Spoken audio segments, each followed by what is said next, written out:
आज हम साईं बाबा का आशीर्वाद लेकर, उनका नाम लेकर, उनकी परमिशन लेकर तीसरे उपनिषद कथा उपनिषद कठोपनिषद का पाठ करेंगे।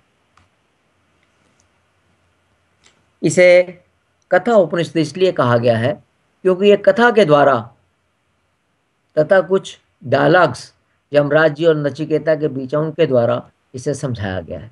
ये कहानी के साथ साथ बढ़ता है, कथा के साथ साथ बढ़ता है। इसमें भी पहले शांति पाठ है और शांति पाठ में प्रभु से प्रार्थना की गई है कि हे प्रभु, आप हम दोनों गुरु और शिष्य की साथ साथ रक्षा करें, दोनों का साथ साथ पालन पोषण हो, साथ साथ सब तरह का बल प्राप्त करें, दोनों किसी से विद्या में ना हारें तथा हमारे अंदर कभी द्वेष ना हो। अब पहले चैप्टर, पहले अध्याय का शुरू होता है, पहले अध्याय का पाठ शुरू होता है। उद्दालक ऋषि विश्वजीत यज्ञ कर रहे हैं तथा जैसे कि उस वक्त प्रथा थी कि आज भी है, यज्ञ में वो दान दे रहे हैं।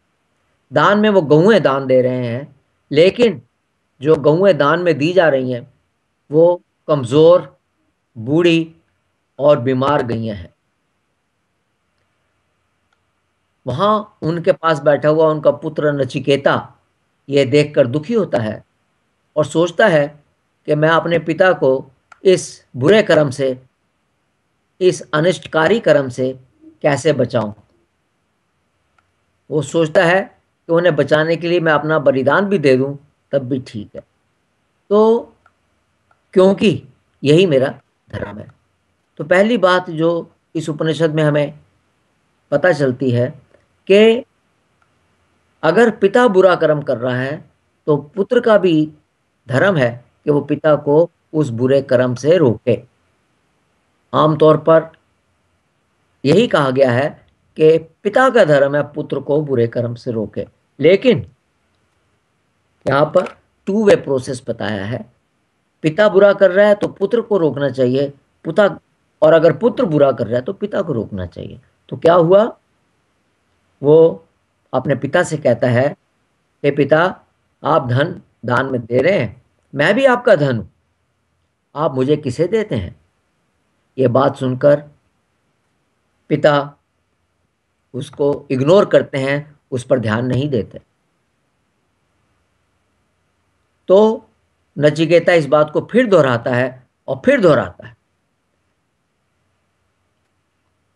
तब पिता को क्रोध आ जाता है और क्रोध में आकर कहते हैं, मैं तेरे को मृत्यु को देता हूं। अब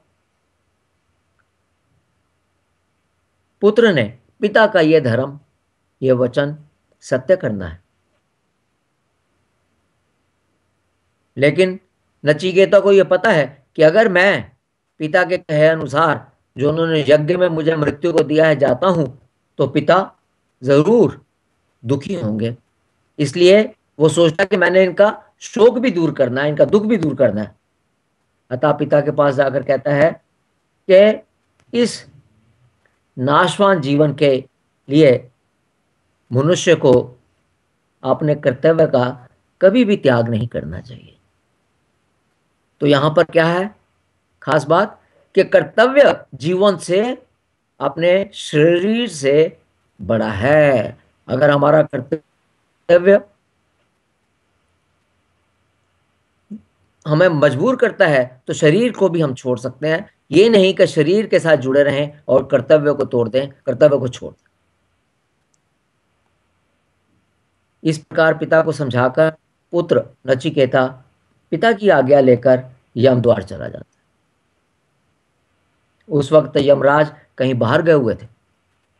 नचिकेता 3 दिन भूखा प्यासा यमराज जी की प्रतीक्षा करता बाहर बैठा रहता है। यमराज जी के लौटने पर उनकी पत्नी उन्हें बताती है तथा कहती है कि ब्राह्मण का बालक 3 दिन से भूखा बैठा है बाहर, और ये बहुत गलत बात है, क्योंकि अतिथि के सत्कार ना करने के कारण धन का नाश होता है। इसलिए वो अपने पति से कहती है कि आप तुरंत उसका सत्कार करें। तो उस समय की जो हमारी कल्चर थी, जो उस समय की हमारी सोच थी, वो ये था कि अगर अतिथि आपके आता है, और स्पेशली खास करके ब्राह्मण, ब्राह्मण का बड़ा उच्च दर्जा था उस वक्त, तो उसका पूरी तरह से आदर मान सत्कार होना चाहिए। कभी भी अतिथि, हमारे शास्त्रों में गुरु, अतिथि, माता पिता, इनका मान आदर सत्कार जरूरी बताया गया है, क्योंकि वो करने से हमारे अंदर पवित्रता आती है, हमारे विचारों में पवित्रता आती है। तब यमराज जी तुरंत नचिकेता के पास जाते हैं और कहते हैं कि आप 3 दिन से भूखे बैठे हैं, अतः आप मेरे से 3 वरदान मांग लीजिए। नचिकेता मान जाता है। तो पहला वरदान वो क्या मांगता है?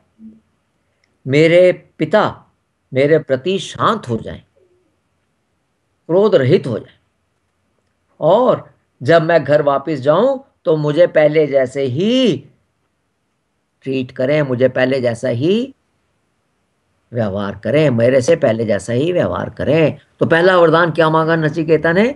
कि मेरे पिता का क्रोध शांत हो जाए। देखिए कितनी अच्छी बात है। यमराज जी सुन के बहुत प्रसन्न हुए और उन्होंने उसको तुरंत ये वर दे दिया। दूसरा वरदान मांगा उसने, कहने लगा कि मुझे आप उस अग्नि विद्या का उपदेश कीजिए जिसे जानकर लोग स्वर्ग लोक में रहकर देवताओं को प्राप्त होते हैं, देव तत्व को प्राप्त। तब यमराज जी ने उसे बताया, वरदान दिया और बताया कि कुंड बनाने के लिए किस प्रकार की कैसी ईंटें चाहिए तथा अग्नि का चुनाव कैसे करना चाहिए। ये सारी शिक्षा यमराज जी नचिकेता को देते हैं और साथ ही कहने लगे, मैं तेरे को 2 वरदान और देता हूं। एक वर ये दिया कि आज से अग्नि तुम्हारे ही नाम से प्रसिद्ध होगी, और तुम्हारे देवत्व की सिद्धि के लिए अनेक रत्नों वाली ये माला मैं तुम्हें दे रहा। तो 2 चीजें उसको, और एक उसको वरदान दिया और साथ में ये कहा कि अग्नि आज से तुम्हारे नाम से प्रसिद्ध होगी, और दूसरा उसको एक माला दी जिसमें तरह तरह के रत्न लगे थे, जो कि उसको देवत्व की सिद्धि प्राप्त करने में सहायक होगी, ऐसी माला। अब उन्होंने कहा, बेटा तीसरा, नचिकेता तुम तीसरा वरदान मांगो। तो नचिकेता ने कहा, क्या मौत के बाद भी आत्मा का अस्तित्व रहता है या नहीं, तथा मुझे मुक्ति साधन के बारे में बताएं। ये तीसरा वरदान मांगा। यहां पर इसको समाप्त करते हैं और तीसरे और अगले भाग में इस वरदान के ऊपर व्याख्या करेंगे। आप सबका सुनने के लिए बहुत बहुत धन्यवाद।